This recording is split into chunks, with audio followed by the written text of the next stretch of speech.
Since its founding in 1993, the European Union has become a symbol of the world's largest political and economic union. Originally, the idea was born to avoid the intercontinental conflicts that ravaged Europe in the 20th century, with the aim of creating peace, stability, and prosperity. However, 3 decades later, this ambitious project is facing major obstacles that have the potential to destroy its hard-won foundations.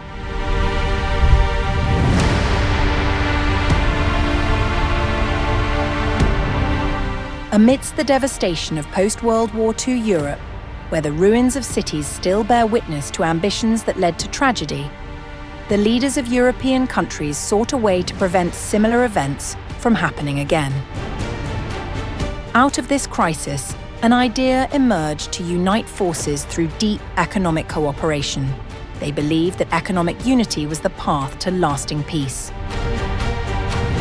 In 1951, 6 countries with very different backgrounds, West Germany, France, Italy, Belgium, the Netherlands, and Luxembourg, agreed to form the European Coal and Steel Community, ECSC. Resources such as coal and steel, which previously fueled wars, are now under common control. With this move, they removed the chance of war between member states, as control over the resources was in common hands. The next big step came in 1957. The 6 countries gathered again in Rome to sign the Treaty of Rome, which gave birth to the European Economic Community, EEC. This grand dream centered on the revolutionary idea of creating a common market.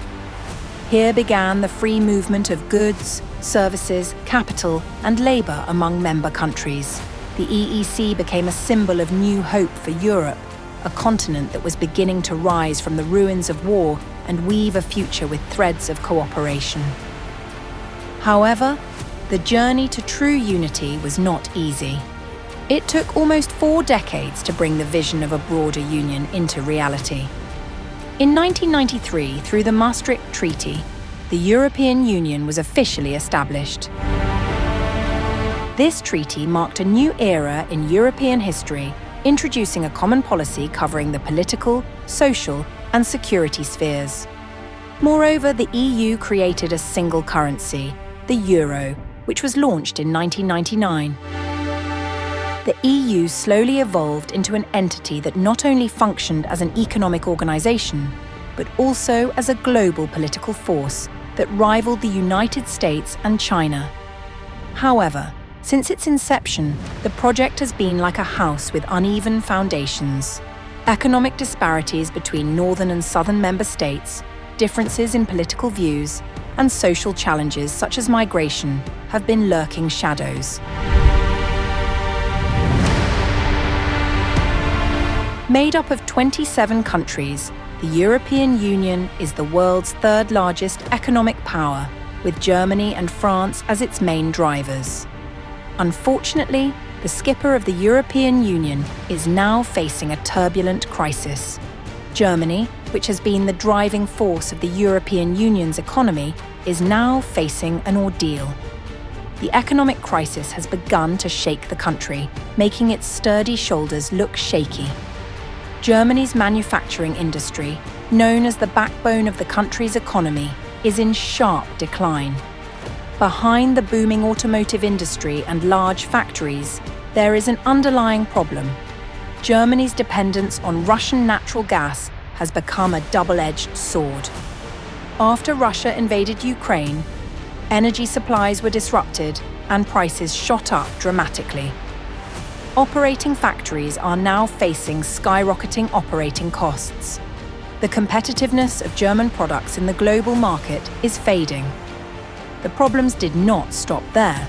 As the export market falters due to the global economic slowdown, domestic consumption is also affected.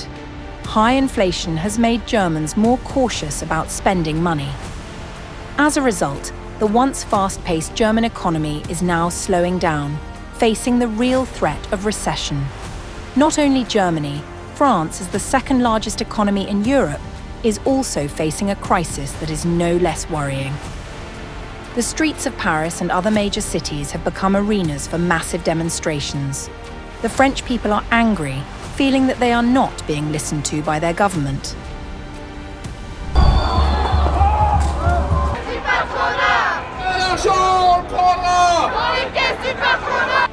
The main cause of this anger was the pension reform that extended the retirement age. For many, this policy was a symbol of injustice.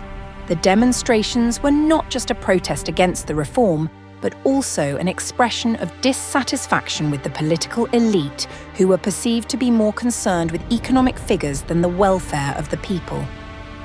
It is not only the superior countries that are facing a crisis.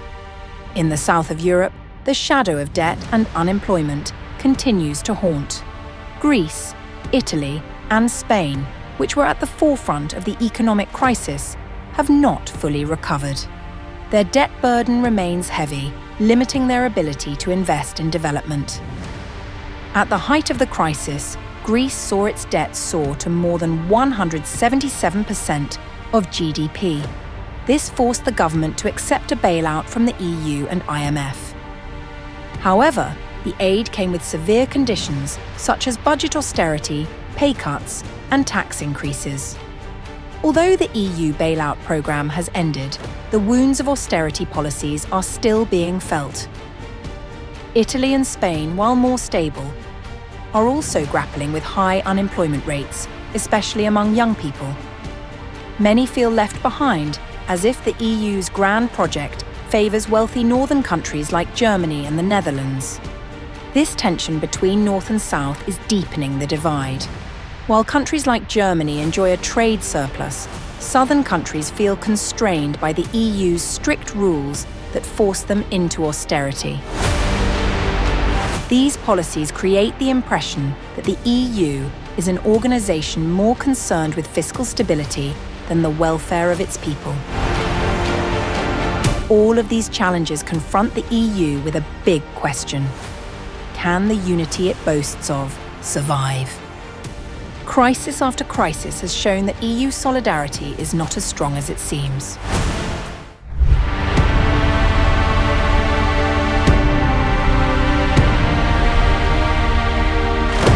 The EU's situation is further complicated by unfavourable global dynamics.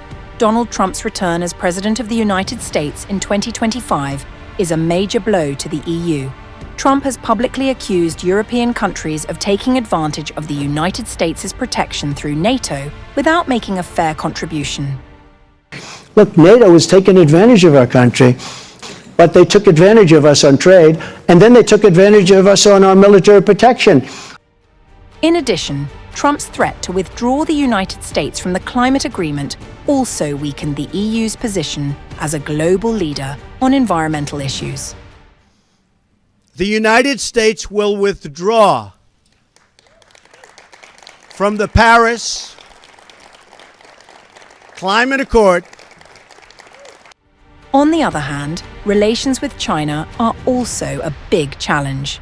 The EU is facing economic pressure due to dependence on the Chinese market, while at the same time trying to balance relations with the United States.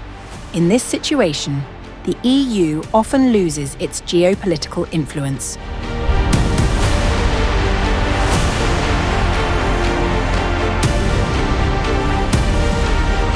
In many member states, nationalist and populist parties are gaining ground, driven by narratives that emphasize national sovereignty, protection of local culture, and rejection of EU policies that are perceived as undermining the independence of the state. In Hungary, Viktor Orbán, a controversial figure often at odds with the EU, has become the face of modern nationalism. With strong rhetoric, he opposes the EU's migration policies and rejects democratic reforms that are required to maintain European values. So we have to stabilize these countries and these regions. Stability is the interest of the Europeans. For Orbán, EU policies are too liberal and go against Hungary's conservative values. Meanwhile, in Italy, Prime Minister Giorgia Meloni gave a strong voice calling for resistance to EU intervention in domestic affairs. Meloni criticised fiscal and migration policies that are considered to ignore the needs of southern member states, such as Italy, which are at the forefront of the migration crisis. In France, Marine Le Pen, a far-right leader who has long been a central figure of opposition to the EU, demanded restrictions on immigration and more control over domestic policies. I will control immigration and re-establish security for all. Although she lost the French election, her ideas gained a lot of support, reflecting people's dissatisfaction with the EU being perceived as too distant from their daily lives. This rise of populism and nationalism is not without cause. Many citizens of member states feel that the EU has become too bureaucratic, slow and unresponsive to people's needs. The migration crisis that peaked in 2015 was one of the main drivers. Countries such as Italy and Hungary felt left out as they bore the brunt of the influx of hundreds of thousands of refugees, while northern countries such as Germany and France were perceived as not helping enough. In addition, the economic disparity between the prosperous northern member states and the heavily indebted south is fueling the populist narrative. Many feel that the euro and the EU's strict fiscal policies favour powerful countries like Germany, while small or developing countries are left to limp along. Fatal mistakes in expansion.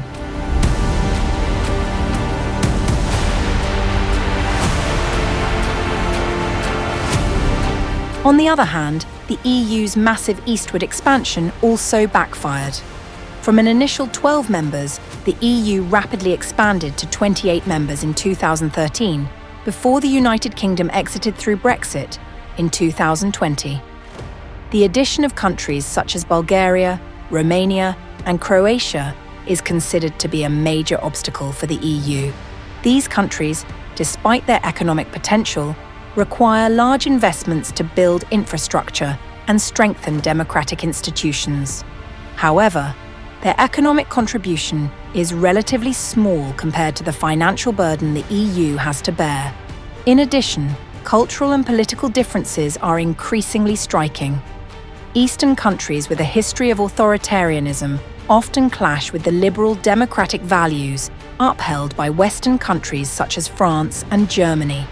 Instead of strengthening unity, this expansion has created new frictions that are difficult to bridge. All these factors create a bleak picture of the future of the EU. History has proven that unity is the key to survival in a turbulent world. But if the EU fails to learn from its mistakes and fails to adapt to new challenges, the unity project risks becoming the great tragedy of the 21st century.